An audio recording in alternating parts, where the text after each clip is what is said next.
Hello, in this video I'm gonna show you how to change the notifications tone on iOS 18.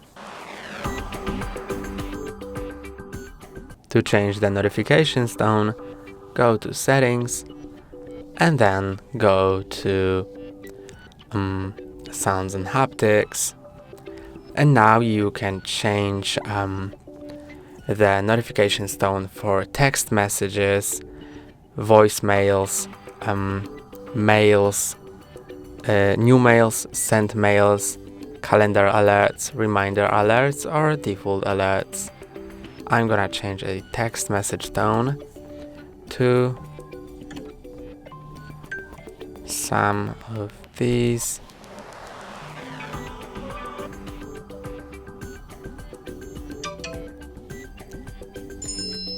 And when I'm done, I just click on the selected tone and go back.